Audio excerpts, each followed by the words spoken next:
You ask Tiger to calculate. This deals with linear inequalities with one unknown.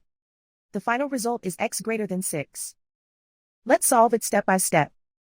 Swap sides.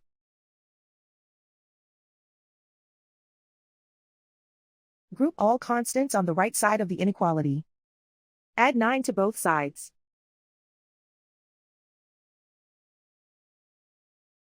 Group like terms.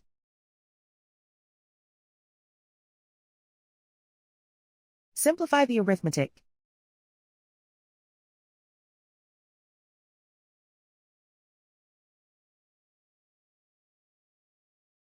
Isolate the x.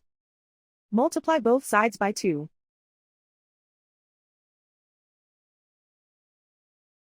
Group like terms.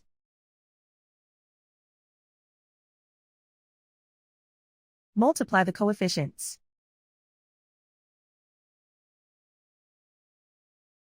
Simplify the fraction.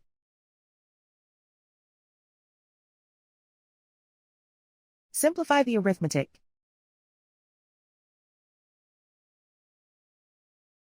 Plot the solution on a coordinate grid. And so the final result is x greater than 6.